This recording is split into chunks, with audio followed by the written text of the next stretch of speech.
We are coming to you live from $1 Million Studios. Your boys, Chris Speezak, a.k.a. the Speez. And the benchmark of professional wrestling, Mr. Silky Baines. What's going on? A.k.a. the benchmark. That would I kind be of stepped on your intro there, Silky. It's all good. Speez and the Benchmark Show on a Monday night, February 25th, 2019. We welcome everybody joining us here on Periscope and over on the YouTubes. It's an exciting night as Roman Reigns made his return to the ring. We saw several faces we haven't seen in quite some time on Monday Night Raw. A lot to get to. Some very great stuff. But first of all, I want to start off with a personal message from the Benchmark Silky Baines. So if you will indulge us for a moment, going to let Silky take it from here. It's all you, sir. All right. I normally don't really do a lot of stuff like this because I try to keep stuff private, personal stuff private. But for those of you like you and a lot of my close friends know that about a couple months ago, my grandmother was diagnosed with colon cancer, and she's 84 years old right now. And it's just the cost of everything has just spiraled. You know what I mean? It gets out of control very quickly. Indeed, and, it does. She doesn't work. She's on, fixed income. So I put together a little donation thing to try to help her out. So I'm just, if anyone can, go to tinyurl.com/helpsilky, and there's a picture of my pretty grandmother, and to help her out. Like, she's literally my only parental figure I have because both my parents have passed away. So, like I say, I normally don't do this, and it kills me that I'm not in a position now to help out like I want to, but I'm just coming asking if you can go make any kind of donation, even $5, or if you can't, just share the link with anyone you know that you feel may donate. It'd be very I helpful. appreciate everyone who's already donated, and anyone who shared the post on Facebook, and anyone who's going to share the link. I appreciate that. And thank you, NoFX fan, and all of you guys dropping the super hearts and so on and so forth. We have a lot of fun with the show. We laugh. We joke around a lot. We give each other a hard time. But I said this on Facebook. This guy sitting next to me is family. And when family comes calling, you help out wherever you can. So this is one of those things where we're doing our best to get the word out. So once again, that website is tinyurl.com/helpsilky for Silky's grandmother, colon cancer. Yes. At the time. But it's going really good now. She's half as tough as the benchmark, which she's probably twice as tough as the benchmark. Yeah. You haven't looked at her there. Yeah, she's twice as tough as me. She's been through a whole lot. She's going to be in good shape. In good shape. So wanted to start off. Don't mean to start on a somber note here tonight, folks, but important to us to get the word out. And to add a little bit of levity, I guess it's pretty cool. If you listen to the Jim Cornette show, now I have a tiny Earl. There you go. Now you have a tiny Earl. Indeed, you do. So, wait, that didn't come out right. That's okay. Yeah, we don't. Yeah, we won't talk about Scratch your tiny that. Earl. Scratch that. So, back to the news at hand. Monday Night Raw, the return of Roman Reigns on the program tonight. The very first segment, as you would expect, the big dog was back. We also saw the likes of Sting, Ricky the Dragon Steamboat, and many more joining for the Ric Flair 70th birthday celebration. That didn't end up being much of a celebration, and I think people were kind of expecting some manner of run-in, but not necessarily the one that we got. So we'll get to that one here shortly as well. In the meantime, thank you all again to those of you dropping the super hearts, Alistair Fiend, Jeffrey Cross, all of you there on Periscope and over on the YouTubes. If you wouldn't mind hitting that subscribe button while you're there. And also, if you want to chip into the program, you can do so at the tip jar, tinyurl.com/sbtipjar. And as always, the phone lines are open. So if you got thoughts on tonight's program you want to share with us, give us a call. 832-937-4559 is the number to get in. That's 832-93-SILKY. 832-93-SILKY. Lots to get to on Monday Night Raw. We're coming up to Fastlane, and we haven't really even much discussed Fastlane. When I say we, I'm talking about WWE hasn't done so. We did get a little bit of discussion about it tonight. But the big news, of course, Roman Reigns coming back. He said it himself. The big dog is back. His cancer is in remission. Great news for WWE fans and just fans in general. There are so many people, I think, that are fans of this man beyond the wrestling arena. Mm-hmm. And you saw that with all the tweets that they shared and so on and so forth. great news. Great news to have him back. Great news. And real quick, another great news. Want to shout out to Richie Vargas says it's his first time watching us. Welcome to you, Richie Vargas. Do come back. We would be happy to have you. And by the way, if you haven't shared the program, please do so as well. You can share it to your Periscope followers or share it out there on the Twitters as well. So, great news with Roman Reigns being back. Man, the crowd reaction was off the charts. I want to see how they need to have the same energy when he comes back and, months later. I want to see if the fans are going to flip back to the normal smarky fans that don't like him, that Vince is trying to get him over and so on and so forth. Yeah, but look, I think you saw today, that guy's over. Yeah. He was over before, and you did have the vocal minority who love to rip on Roman Reigns. But you know what? That's discussion for another day. The fact of the matter is it was great news. It was great news for everybody at WWE. And, of course, he will be appearing on Good Morning America tomorrow to discuss it even more. Welcome to you, Monday Night Tins. First time watching as well. Welcome to all our new viewers. We got a big crowd over there on Periscope, so thank you guys for being with us. And, man, just a lot of really great stuff going on tonight. So, first reaction when you heard that Roman Reigns' cancer was in remission. Expected, unexpected? Well, I mean, you never know what to expect with something like this. I guess you could say I didn't expect it because I thought, if anything, it would be more of a situation where he's like, everything's really going good. I'm getting closer and closer. Because, I mean, let's not forget, it's been a long and short 4 months, I should say. This is true. So it hasn't been that long since he's been gone, but it's been like in WWE time, that's forever. It's felt like it's been forever. Yeah, exactly. So I think that I honestly thought at first it was just like almost a ratings crowd because, they've talked about how Raw's ratings are in the toilet. So I thought maybe, hey, just get Roman here just to update you. And I thought that was just like a grab for more ratings because Roman was going to be there. So I guess you could say I was surprised that he's coming back. Now, I wonder what they're going to do. Yeah, I don't know that it doesn't seem like he's going to hop right back in the ring. Well, you know what I'm saying? Well, who knows? I mean, I'm maybe not next week. But then to hear him say it, he did say, I'm back. So yeah, maybe. And it seems like they're trying to build up, or they might be planting the seeds for him and Corbin. Could be. Normally, I would say, because I'm not a fan of the Baron Corbin's whole thing. Baron Corbin gimmick. Yes, his whole shtick right now.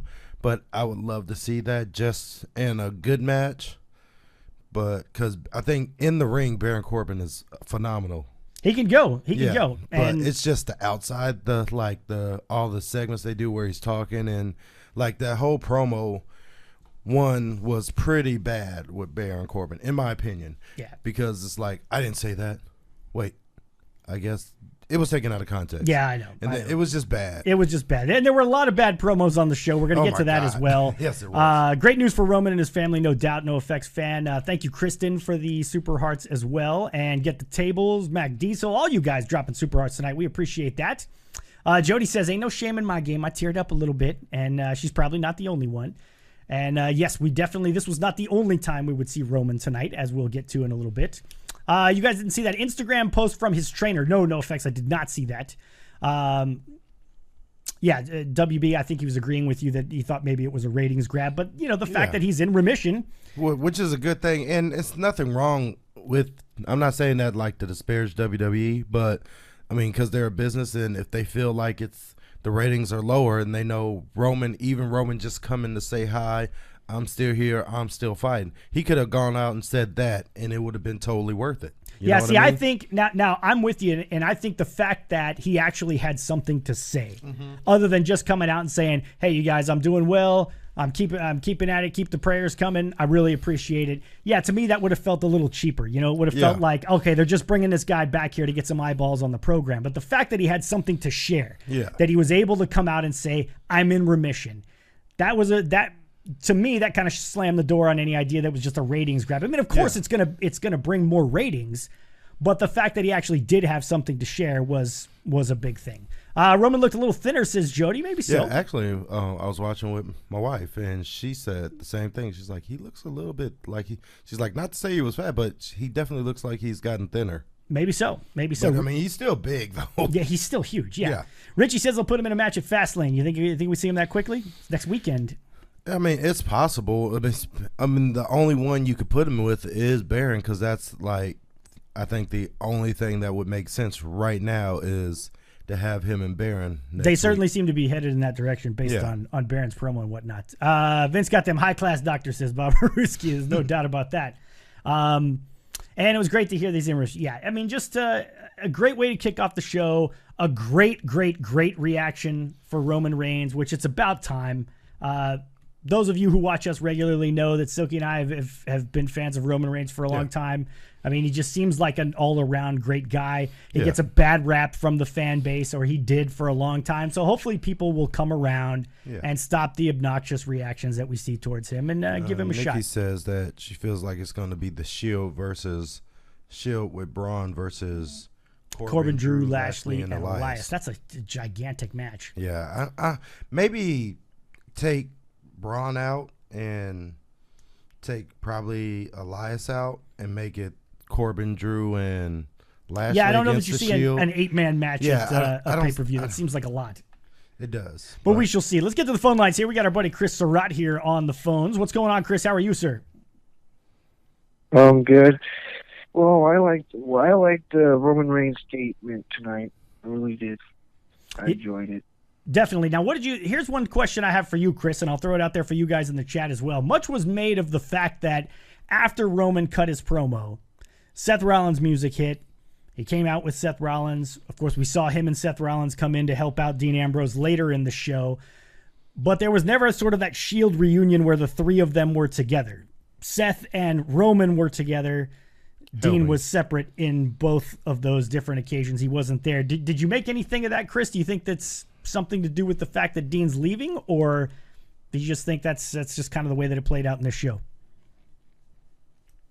I think what happening is that Dean Ambrose is probably going to leave, going to AEW, and that's why probably Roman and Seth were together. I don't know.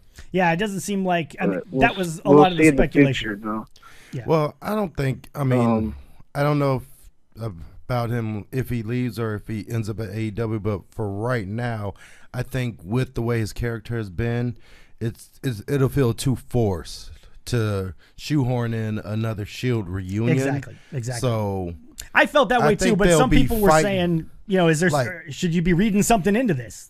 Well, no, I don't think so.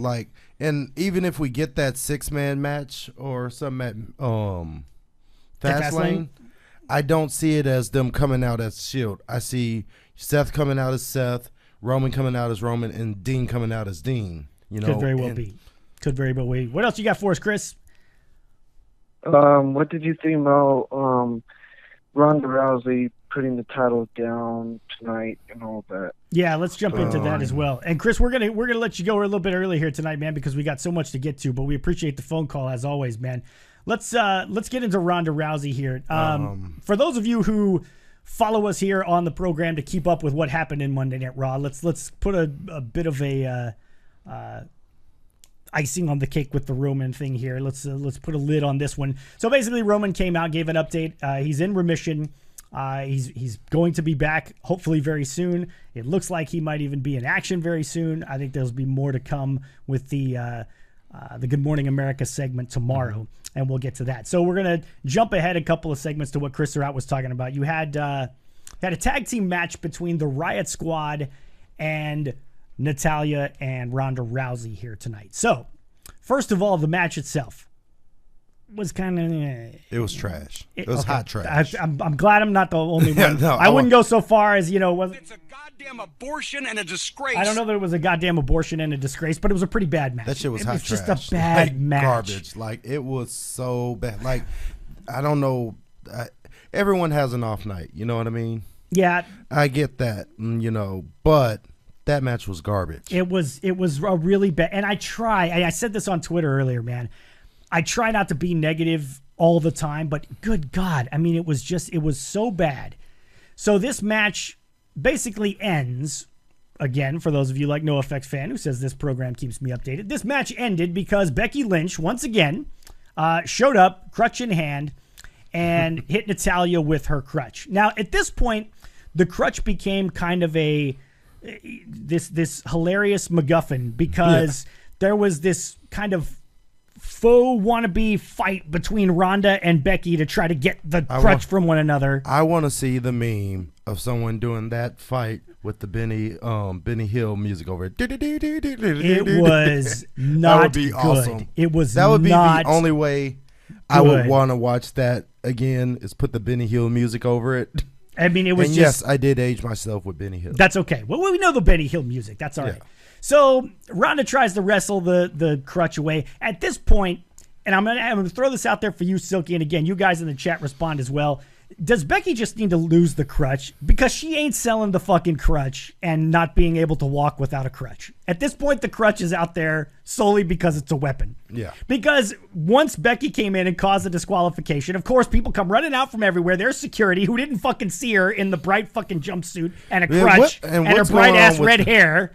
Is she going for a kill? It's like, this shit is so all over the place. It's all over the place. Because it looks like she's going for a Kill Bill thing. Yeah, it totally does. It totally does. I don't get me wrong. She's hot as hell, and I like the outfit and but but at the same time, it's like, where are we going with this, people? Yeah. Like, does anyone know? So basically, security runs out, and they're all surrounding Becky, and she's having to kind of fake hobble around like she's selling this knee, but it's just become laughable at this point. So normally I don't agree with you on much, and especially I feel like, especially when it involves Becky and Ronda and stuff, I feel like you're a little too harsh. But this is one time, like, I totally agree with you. Like, this is bad. This is all of this. It's like you had it right there in your hand. I know, and they're managing to fuck it up. Main Yeah, event I know. with the women, and you are fucking it up. You are taking a big shit on it to the point where, honestly, it's been so much subterfuge and misdirection that nobody knows what the fuck's going on anymore. No, it's almost like I don't even want to fucking see this match anymore. It's like, okay, well, what happened to just put Charlotte in, find a way to put her in, make it a triple threat. It's fine. Yeah, not this. No, and we know we're gonna come back to it. We all know that's what's gonna happen. Okay, so at this point, and again, we're just going to gloss over the match because the match was by far hot trash. The worst part of it. Well, I don't even know if that was the worst part of it, because then Ronda Rousey gets on the mic. And I'm going to go to the comments here because people are already going apeshit. Ronda Rousey on the mic is a struggle, says Raven's Blood. That's putting it mildly. Ronda flubbed up as usual, says Jody. That's a little more like it. That Rousey and Becky brawl was horrible, says Get the Tables. Oh my God. I wanted to change the channel, says Richie Vargas. What's MacGuffin? It's a film thing. Sorry, I'm a film guy. I can't help it. That girl got to take time. I'll come back to it another time. That girl got to take time delivering her promos, says Barbaruski. Raven's Blood, Becky Lynch doing the worst sell job in history. That was more entertaining than the match, and I think by entertaining we mean like as in funny, haha, laughing, like entertaining. So bad it's good. It's me WB says it's unsellable now. It is. Oh, and no, I'm not Kevin Pollak, but thank you for the William for the shout out there. And so Brooke says, I think it's just happening to you guys. A lot of people disagree with you too. Okay, well, maybe so. Well, let's get to this promo. So basically, Ronda gets on the mic after everything clears out and demands that Vince McMahon get his ass out there. Now, I would have lost my shit if Vince McMahon would have actually come out there. Thankfully, Vince McMahon did not come out there, because you don't just get to call out Vince McMahon and Vince McMahon shows up. It just doesn't fucking happen.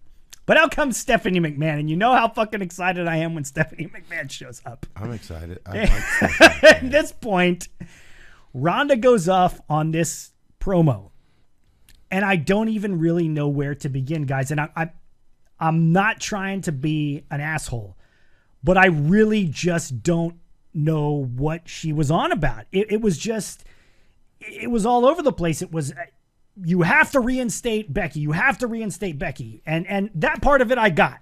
She's saying, I want this fight. I want this match. Reinstate Becky. But she starts throwing out all this random weird shit. Like she said at one point, what was the quote that I wrote down? I got to find it here. She said, "You have to give us this match. It's what I want. It's what these people want. It's what that ginger douche in cuffs in the back wants. It's what that ginger douche in cuffs in the back wants."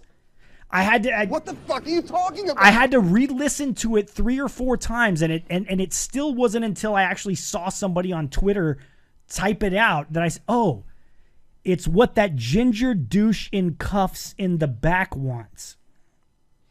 I mean, it's an insult. I guess it's an insult to the intelligence of the viewers, or an insult to Becky. Is that what you meant? I meant an insult to Okay, Becky. sorry. I'm assuming. But, I mean, it was pretty bad on this. And I'm normally, like I say, the optimist. And, like, I think you're being too harsh. It's a curve. But this promo was just not good. I mean, we've said, not everyone who's watched the show knows I'm a Ronda Rousey fan. I'm in her corner. I want her to succeed. And I think what she's been doing has been great up to this point with the curve. You know, looking at it from a curve's point of view of where she's at realistically and what she knows how to do in the ring and the matches she is Based on the delivering. amount of time that she's been there. And so she's been I see great. what you're saying. But this promo and the subsequent fight with the crutch and all that was just bad. I mean, and it's not like Brooke was saying, you know, stop watching if we think it's so bad. It's not that we think everything's so bad, but I mean, it was pretty bad. We're going to talk about what was really, really, really good on this program here shortly. But this was just this is one of the things. Not everything's going to be great. I mean, that's true. Let's be real.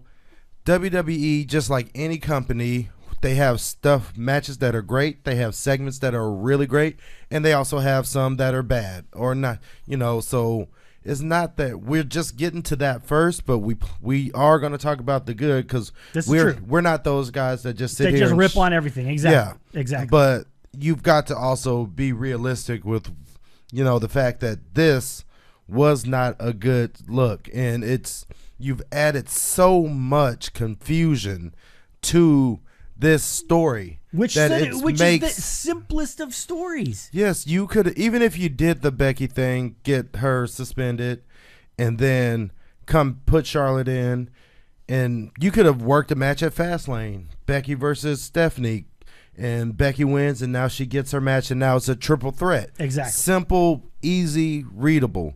You've got Becky suspended, Charlotte's in, Becky's jumping, now she's getting arrested.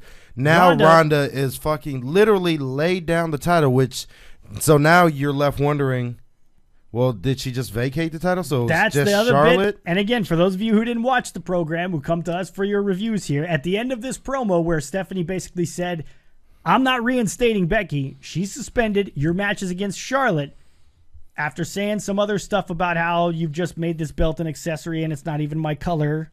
Well, or something along those lines. Like my style. Which I like that a little bit of the, you know, you've made this by not putting her and giving me the best competition. So she's basically promo 101. She's putting her opponent over. Because if Becky is shit, then and she goes and beats her. And that was good. And good for her on that. Yeah, so she put it over.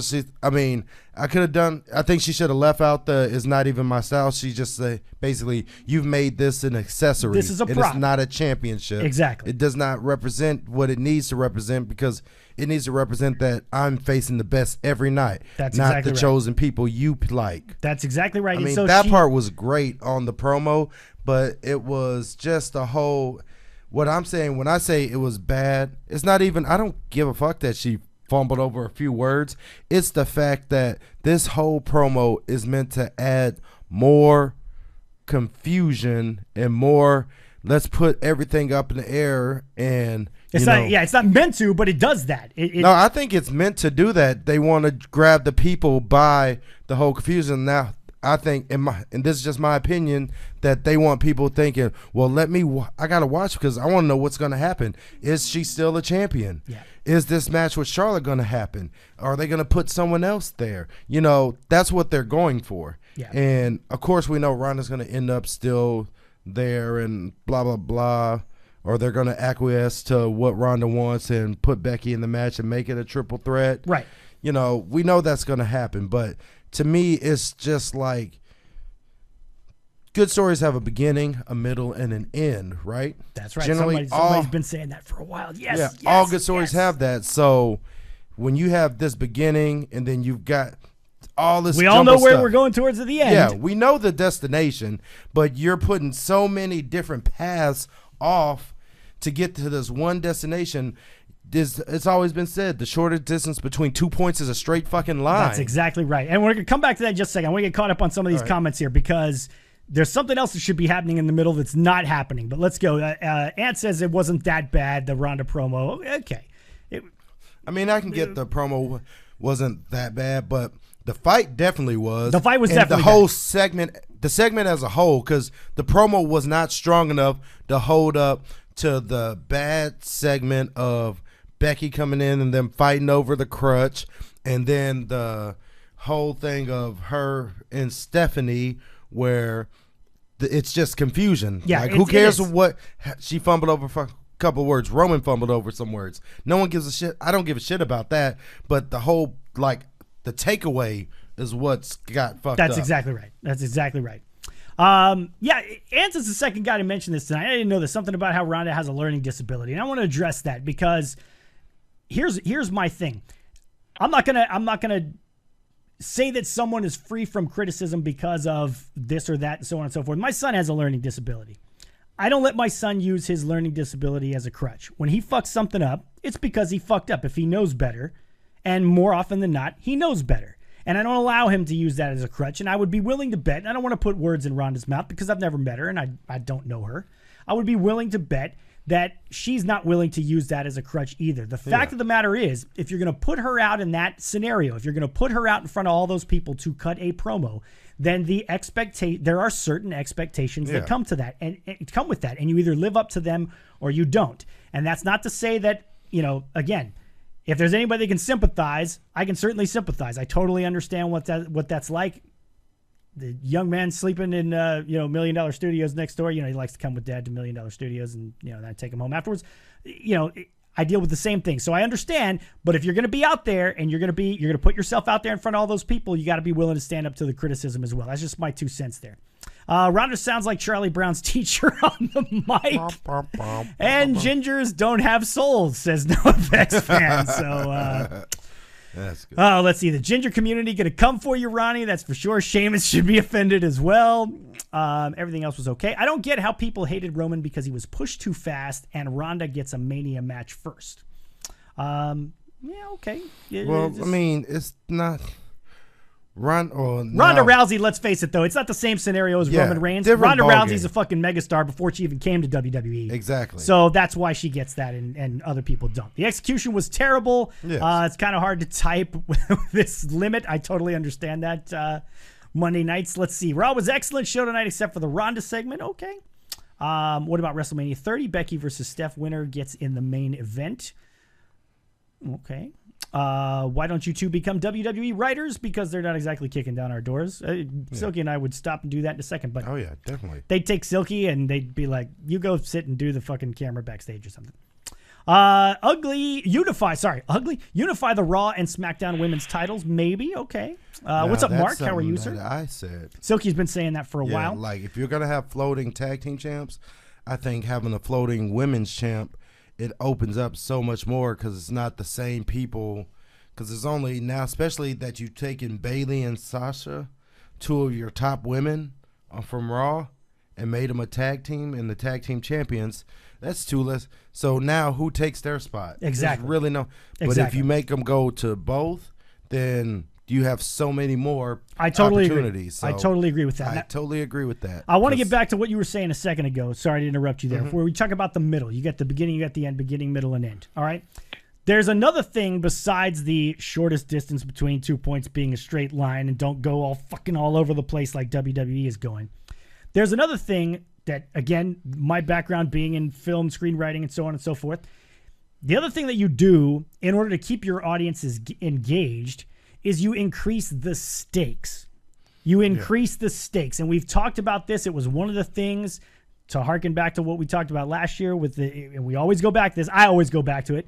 The Kenny Omega and Kazuchika Okada trilogy, or actually there's 4 matches, but basically Omega finally winning that belt meant so much because they did such a superb job of building the stakes to where when Omega finally got it, it was the right time and it was a huge thing. You've got Ronda and you've got Becky, and inserting Charlotte in the match, you could argue, would be a way to up the stakes. Yeah, it does. It definitely does, because I stated that before, is that if you want this match to be, my exact words were, if you want this to be the main event, the closeout WrestleMania, you need to have Charlotte, Becky, and Ronda in this match. Now, the problem is, again, you're convoluting everything. You're throwing in all this extra stuff. Yeah. And it just makes it difficult for people to keep up with. And that's the thing. And that's what that's more of our issue, because I love Becky Lynch, I love Ronda Rousey, and I love Charlotte. Like, he's the one, not to throw you on the bus, but he's the one that normally talks bad about stuff they're doing in the ring, and I'm the one defending them. But this whole story is like, I can't even argue with him on the thing. And it's not because they're all terrible performers or terrible workers. No, they're not. And when I give them a hard time, it's not that either. It's because you would expect more. Again, I'm sorry to interrupt you, but you would expect more at this point, even from Ronda. Yeah. Even from Ronda. I know she hasn't been there as long as the others, but at this point, you expect to see improvement. I would expect to see improvement. And maybe it's just because maybe they're just putting too much on her plate. No, and but I don't say, like, she's shown improvement, but sometimes it's just hit or miss. She's not consistent. You're talking about her mic skills. I'm talking about her mic skills specifically. Okay. Specifically on her mic skills. She is not consistent. She has some promos, and you can argue the delivery of them are a little bit, but she gets her point across. But then she has times like tonight where you're just like, what the fuck is she talking about? Yeah, just how is this, So I think that if she just needs to be honestly a little more consistent, but that comes with time, and that also comes with getting out there more. The more she's out there, the more she gets comfortable. Because, I mean, right now, you kind of have to dig your feet in. That's if you're true. WWE, because you can't start pulling her now. No, you hitch your wagon to this girl, you got to leave her out there. That's right. You got Sink to or go swim. out and hope that, she gets through it, and I think she will. Like, I mean, her matches, for the most part, even her squash matches, they aren't bad. We're just disappointed because you want more. Exactly. That's why you're disappointed. It's not that you think she's a terrible worker. It's you actually want more. So on some level, you are a fan. Yeah. No, I totally agree. Yeah, so it's because it's them not living up to expectations as far as I'm concerned. Yeah, because I mean, Ronda Rousey, now, like the match with Ruby Riott at the pay-per-view at Elimination Chamber, I'm a big Ruby Riott fan, but I have no faith in her in the WWE system, honestly, right now. Any of the Riott Squad, because they've done nothing but put people over time after time after time. They haven't given you any reason to think otherwise. I mean, so stuff doesn't match. You're building her up like she's the next big thing. 2019, by the end of 2019, she could possibly be the next Raw Women's champion. And it's like, you start thinking, like, where are you seeing this? Because she lost to Ronda in like a minute 30. She lost to Ronda the next night in a more competitive match. Like, the Riott Squad didn't want to fucking match him forever. I couldn't tell you. I think the last match they won was the match to get into the fucking Elimination Chamber match. Yeah. But you know what I mean? So I feel that right now with that story, it's really more on the story they're given than the performers. Granted, some of it's the performance of what they're giving, because sometimes you're giving shit, but you got to make it gold. Yeah. Making chicken salad out of chicken shit sometimes. That's just the way it goes. So it was kind of a mess. I'm at this point, I kind of just want them to come out and say it. All right, we're doing the triple threat at WrestleMania. Let's go. And then just let them build to it. Let them cut their promos. Let them do their thing. At this point, it's kind of like stay out of your own way. Yeah. You know what I mean? And just let them get to that point. Same with Goldberg. People wanted to see more. Well, we get into that another time. She should create herself on WWE Career in 2K19 to learn how to cut a promo. You could have Ronda do that as well. So let's get back to some other stuff going here on the program. And again, if you haven't shared the program here on Periscope or with your Twitter followers, if you could do so, that would be fantastic. And if you haven't subscribed to us, we've got some new viewers here tonight. We welcome you guys. welcome you to the conversation. And if you want to jump in on those phone lines, you can still do so. 832-937-4559. That's 832-93-SILKY. 832-93-SILKY. My boys, day 14 of the reign of the top guys, finally at their spot atop the Raw Tag Team division, and they've taken a shit 2 weeks in a row. To fucking NXT guys, no less. They ate that L. They took that. They've now L. eaten the L to all 4 NXT call-ups. Tonight, tag team match. Aleister Black makes it worse? And Ricochet. Black and Ricochet ain't even a team. At least with the Ciampa and Gargano, you can they say were a team. They know each other pretty well. Yeah. Well, they were a team. So even no matter what, like if you put Shawn Michaels with Marty Jannetty, they'll still have some good lingering chemistry right now. So I get that, but to lose the fucking Black I'm telling you. Ricochet. And I totally get it that when you bring up your new guys, you want them to look good. You want Ricochet to look good. You want Aleister Black to look good. You want them all to look good, but at the put same them against the fucking Ascension. What the fuck are those guys doing? They got beat up in the back by Otis Dozovich, who we'll get to shortly. Yeah, Goddamn national treasure, Otis Dozovich. God, that was bad. but there's so many other ways you could do this besides finally putting the tag belts on the Revival, and they're going full on Becky Lynch. They're going to have a fucking losing record as tag team champ. They're 0-2 on television as tag team champs. Here's what I think is funny. Do you think that WWE at this point is just trolling the fans? You got to figure that they are. Because it's like people like me who are total marks for the Revival. We're like, they finally won the titles. And then they're like, fuck you. You're fucking lose to everybody. It's just awful. And here's the thing. We talk about Jim Cornette on this program, how he breaks down Raw. I started looking more closely at how Raw is produced, like the segments and so on. So here's the way the first segment of Raw went. Okay, you had Roman Reigns come out, and he did his thing, got a good 15 minutes or so. As he's leaving the ring, we get Seth Rollins' music. Great. Seth Rollins comes out, nice hug, turn around, face the crowd, big applause. Awesome. I figure, okay, we go to commercial break. No throw to commercial. We didn't have to say shit. We're just going to commercial. All right, so you got to figure, okay, well, Seth Rollins just came out. We'll see Seth Rollins next segment. No fucking Seth Rollins next segment. Nope. No telling where the fuck Seth Rollins went, okay? Instead, you get Aleister Black coming out, which is great. Love his entrance. Yeah. And they had a nice little video package that talks a little bit about Aleister Black. Awesome. Sell me on that guy. Then you had Ricochet come out. Another cool entrance. Boom, boom, boom. You've got a great, you got a nice little package on Ricochet. Great. Sell me on the new guy. Who's waiting in the fucking ring while after that shit? The fucking tag team champions. The tag team champions get no fucking announcement. They get no intro. They get no nothing. It's just they're the fucking jobbers sitting in the ring waiting for these other fucking guys to come. That's your fucking tag team champions. What are they doing, Silky? Did you take off the Revival thing? Because I did take off the Revival thing because I had to put something else in there. It's a goddamn abortion and a disgrace. It is an absolute goddamn abortion, and it's just so frustrating every fucking time. It's like, it just doesn't make any sense. What do you? It's so bad. Top guys, huh? You're just Owen to his tag champs. It's not even the top guys. It's not even the top guys thing. Even Zack Ryder and Kurt Hawkins Shut the fuck up with that. I don't want to hear that. Tag Stop champs. it. The thing of it is, you're just further devaluing the tag team belts. Kofi Kingston and our True By Punch not having matches as tag team champs. Where's my Shut up? Get my Scott Steiner Spike right here. Dudley and fucking I don't wanna Taz fucking hear won it. matches as tag team champs, and the Revival have it. Scott Dawson's DDT on Aleister Black was sick, though. Okay, well, they had that for him. Yeah. That and 25 cents will get him a cup of coffee. No shit, right?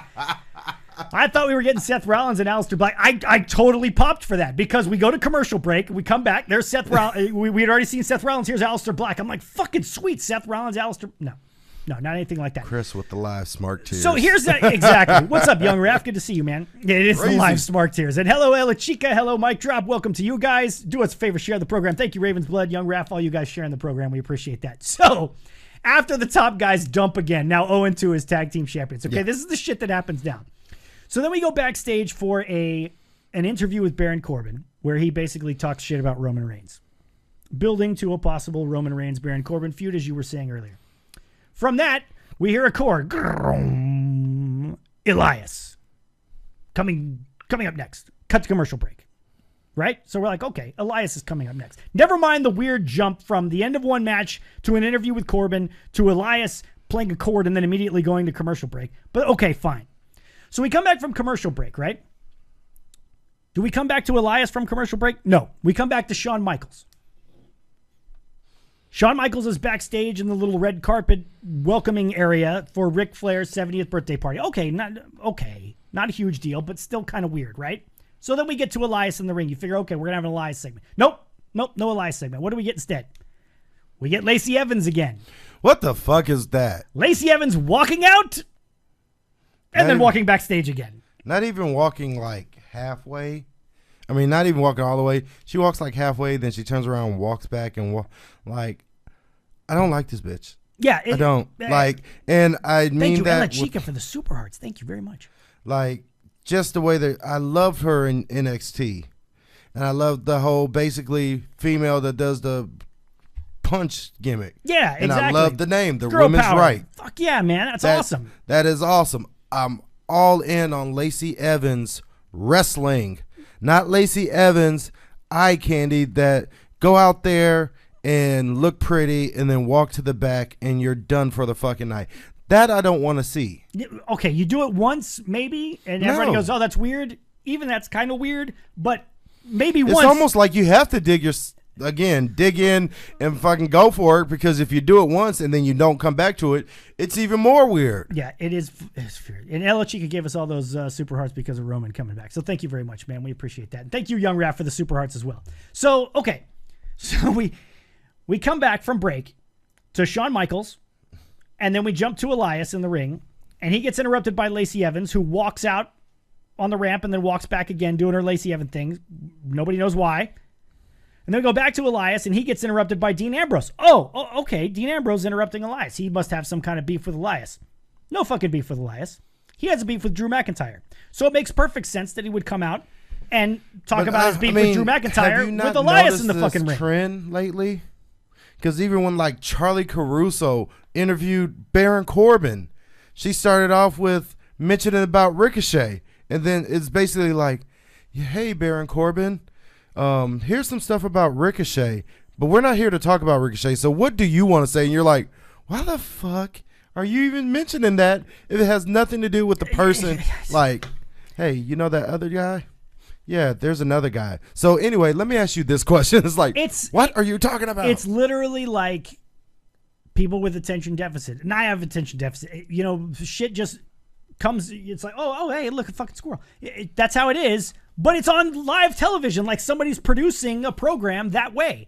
Shawn Michaels, Elias, Lacey Evans, Elias, Dean Ambrose, Dirty Deeds, commercial break. Yeah. That was a whole segment. That indeed was. It was the majority of the segment was Dean Ambrose cutting a promo in the ring with Elias about somebody who's not Elias. And then dropping Elias. I just don't understand. I don't understand either. We're kind of at a loss. A little bit. A little bit at a loss. 832-937-4559 is the phone number if you want to get in. 832-936.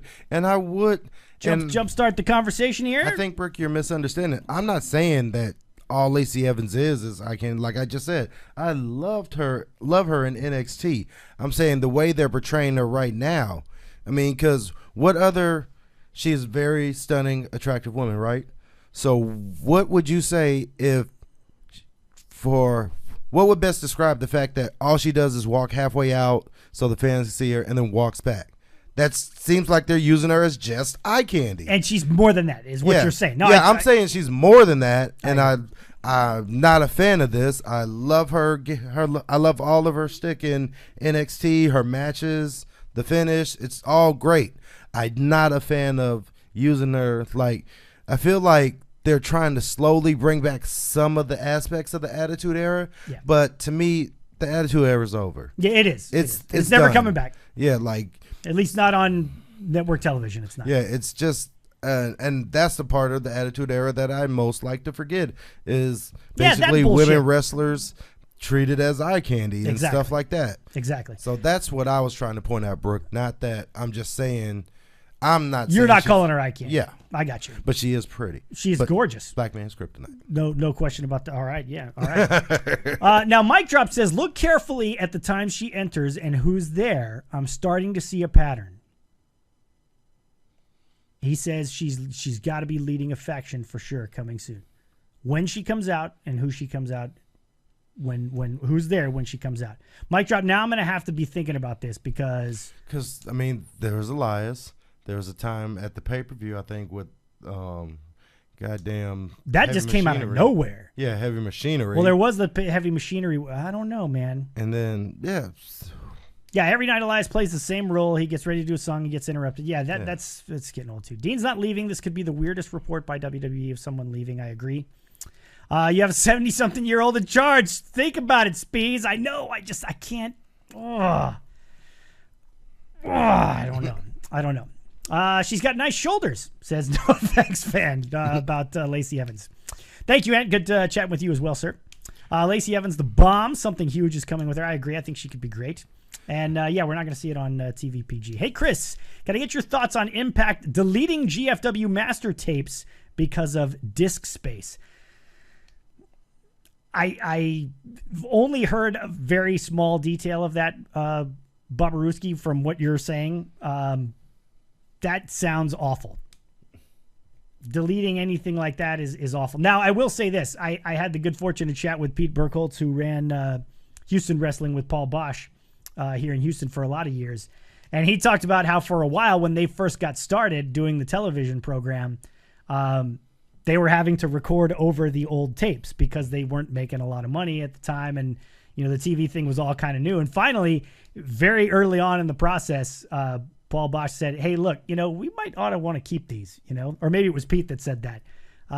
Let's stop taping over the old ones and keep them just in case. And it's one of the few libraries that WWE doesn't own, and it's outstanding. So you missed Lacey Evans crossing Bliss. Is that where did she come across? She did on one of the Moment of Bliss. Oh, that's right. She did come out. Not tonight, but it was. I think it was the one where they did. It was weird where they unveiled the tag team, the women's tag team titles, and Paul Heyman was there, and then Lacey Evans came out. Could have been. Certainly could have been. No, it was before something where all the women would come. The Royal Rumble. Okay. It was before the Women's Royal Rumble.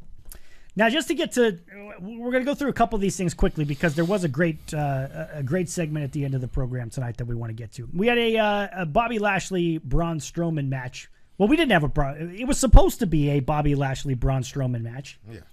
But Bobby Lashley just jumped in and kicked the shit out of Braun Strowman, and there was no match. So, well, no, he started to, and then Braun Strowman got the upper hand, gave him the running shoulder tackle on the outside, and then gave Leo Rush a running shoulder tackle and just walked off like, that's right. I'm done. It was like, I'm done. There's no match. That's right. You. Thank you for correcting me. Yeah, there was no match. There was no match. So yeah, it was weird. And like I said, what the fuck? Leo Rush really made Lashley look pretty bad in that because Lashley flew. He sold his ass off, right? He flew back when Braun ran into him, and then when he ran into Leo just went, not bad, not far at all. Yeah. Now we had the Dean Ambrose-Drew McIntyre match. This was a no disqualification match. And naturally, we had to have no disqualification shenanigans. Out come Baron Corbin and Bobby Lashley to help out Drew McIntyre. And they were interrupted by Seth Rollins and the returning Roman Reigns. Which was good to see. Roman came in, threw a few Superman punches. A little rusty on the Superman punch, I thought, here and there. But, give him time.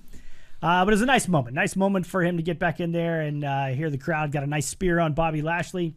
And a very cool moment for Roman Reigns. But the thing that everybody was kind of... we also had Jinder Mahal and Kurt Angle because who the fuck knows why. Kurt Angle winning that one. Jinder Mahal was the WWE champion not too long ago. Just going to throw that out there. Yeah. It wasn't too long ago. And we had a singles match between Bayley and Nia Jax setting up their tag team match at Fastlane where... Sasha and Bailey will take on Nia and Tamina. And Bailey getting the win in that one. And then Finn versus Leo, which was before Lashley and Braun. This was the Moment of Bliss segment where she was talking to Finn Balor. Yeah.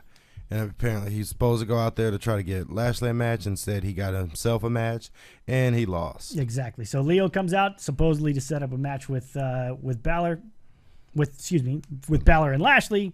Takes the match himself and loses. Lashley's pissed.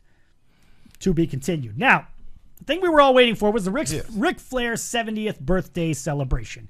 Now, all the talk was that this was going to be Becky Lynch's opportunity to jump in and slap around Ric Flair, cause some shit with him and Charlotte, build more towards this match. Well, we've already seen Becky Lynch earlier tonight, so we got to figure, okay, that's not going to happen. So clearly we're going to see Ric Flair. Good on him. We brought out Shawn Michaels. We brought out Ricky the Dragon Steamboat. We brought out Sting. All kinds of faces there. Everybody gets out in the ring. Kurt Angle was there. Yeah, thank you. Triple H and Stephanie in the ring. We had a nice promo package about Ric Flair. And can we just talk for a second about how completely, to use the term that I usually hate, over Ric Flair is just in popular culture? I'm not talking about wrestling people. Yeah. Just in popular, everywhere. The guy is everywhere. Yeah.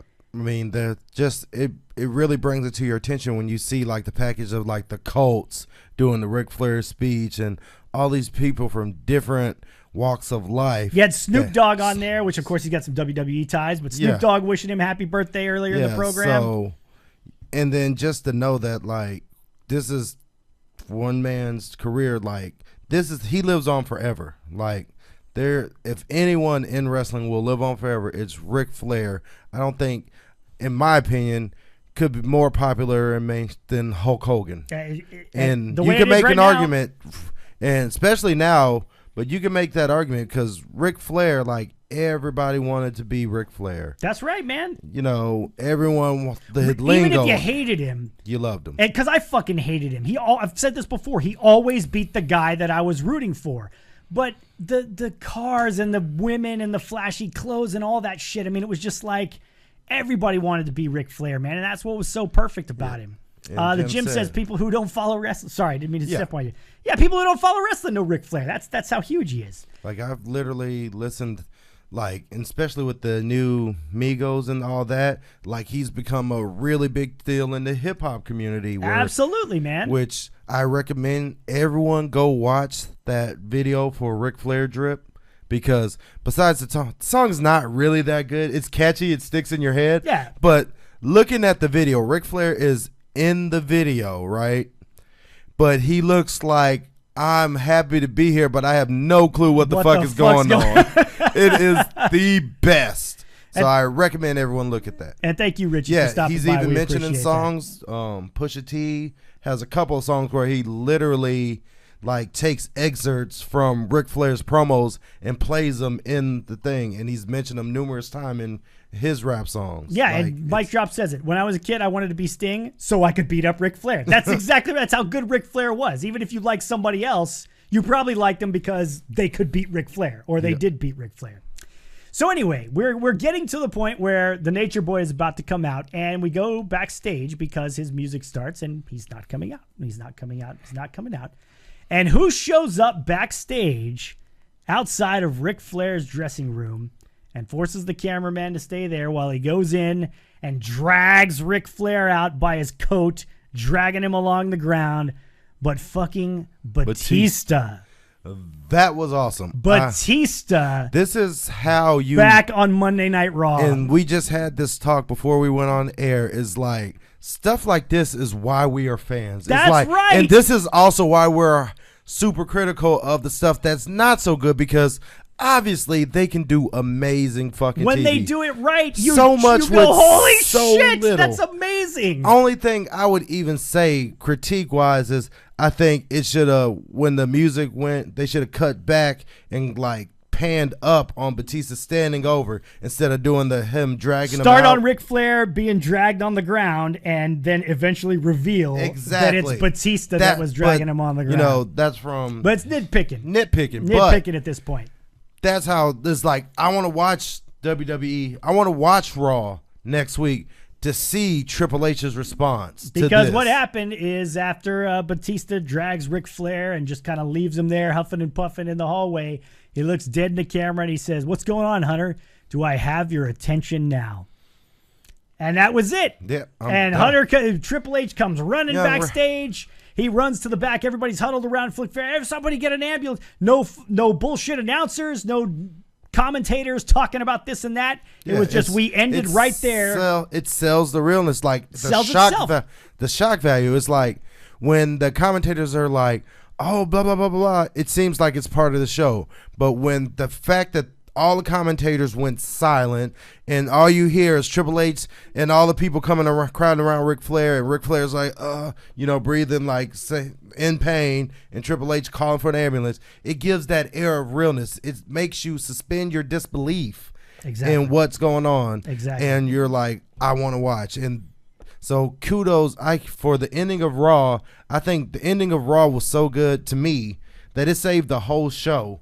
That, normally on that show probably would have gave it like a C+, but that ending shot it straight up to an A for me because it did what it's supposed to do, which is it makes me want to watch. I mean, when's the last time anybody has watched Raw and something happened at the end and got excited for the next Raw because you want to see the conclusion or how they're going to address this? Exactly right. Perfect segment. Exactly right.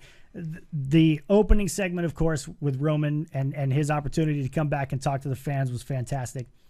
But to bookend it with a segment like that where it's a surprise, and looking on Twitter, I started seeing people had retweeted earlier that somebody's seen Batista backstage. I didn't see any spoilers about it. Yeah, because so total shocker. Literally, and it's funny how it happened because I came over to $1 Million Studios. We're watching the end together, and he was like, "I heard Batista was supposed to be there," and this is when they're calling out all the fucking names and stuff. And I was like, I guess he's not. Yeah, because I saw it right before the show, and all these people were like, "Where's Batista?" And I was like, "Oh, I guess Batista was supposed to be there." And then all of a sudden, there he is, and you're like, "Oh my god!" He just shows up in the last minute of the show, and it was great. C+ even with Roman coming back. I think he's talking about my initial grade. Yeah. Yes, even with Roman coming back because that was. I mean, it was good, but it was almost too real. Aside from the first and last segment, this Raw was kind of a train wreck, guys. I mean, it was a little bit of a train wreck. Yeah, the Ricochet and Alistair match against the Revival, which was okay. Elder abuse. That's fucked up. That's Ric Flair. Corbin. Hey, mic drop. You gonna put some respect on Ric Flair. That's right. That's exactly right. You had Lashley and Strowman, which wasn't even really a match. You had the Riot Squad against Ronda and Natalya that devolved into that crazy thing. It wasn't even really a match. I mean, really, the only match that you got that was a somewhat decent match was the Revival against Aleister Black and Ricochet. And again, the only somewhat decent match is you for the second week in a row putting somebody over your newly crowned fucking tag team champions because everybody does that. La Resistance won matches as tag team champs. Shut the fuck up, man. God. Yeah, Arn Anderson did not make it to the party, Jody, unfortunately. That's so fucked up. Yes. Yes, indeed. All right, folks. Well, there you have it. Monday Night Raw. A very great night to see Roman Reigns back in the mix and to see Batista show up and presumably start a build to his match with Triple H at WrestleMania, if that is indeed the direction that we are headed. Sure, I mean, it has to be. But again, it's great that we've got something to look forward to. Can you remember the last time non-tag partners debuted in tag matches? Yeah, well, they had Alistair and Ricochet did have singles matches last week. Yeah. So technically, this wasn't their debut because they debuted last week. Yeah, exactly. So can you telling me to put respect on Ric Flair? Go tell Dave that. No, fuck that. I don't tell Dave did that shit. to Ric Flair's old ass. He ain't got no problem hitting me. Fuck right. that. Absolutely. All right. So once again, folks, before we get out of here, if you missed our opening segment, Silky having some fundraising that he's doing for Grandma Silky Baines. You want to run through that one more time for the people? Yes. Basically, go to tinyurl.com/helpsilky. And it's all going to help my grandmother battle the rising cost of dealing with her cancer and, living, food, rent. Stuff starts to add up. Yeah, absolutely. It starts to add up. And, colon cancer is nothing to mess around with. But but she's strong. Grandma Silky's fighting. Oh yeah. She's gonna outlive all of us. I'm pretty sure. Probably so. So once again, tinyurl.com/help Silky if you want to pitch into the cause, and even if you can't help out, maybe you could just do us a solid and share the website to your people as well. So, Silky Bands, before we say goodnight, quick update for the folks who will want to know: you had the Falls Count Anywhere match against T-Ray at DZW this past weekend. Yeah. Great crowd on hand from what I heard. Great crowd on hand. Very painful. My knee is really sore. I did not get the win, but he did know he was in a fight with me. So, I mean, if that's the way I had to go out, I mean, I was very happy with, aside from, losing the match, but I was very happy with the quality of the match. Things like that. Giving the folks their money's worth. Yeah. As the benchmark is wont to do. All right, folks. Well, we are back with you on Thursday night. And thank you, Mike Drop, and everyone who's wished my grandmother well. Most definitely. And appreciate you, Brooke, as well. All the kind words are very much appreciated. We are back Thursday night, 8 p.m. Central, 9 p.m. Eastern. And we will see you then. So, until then, for the Benchmark Silky Bay. Yo. Chris Speezak, we thank you so much for being with us here on the Speez and the Benchmark Show. Once again, we'll see you Thursday night, 8 p.m. Central, right here on the Speez and the Benchmark Show. Good night, everybody.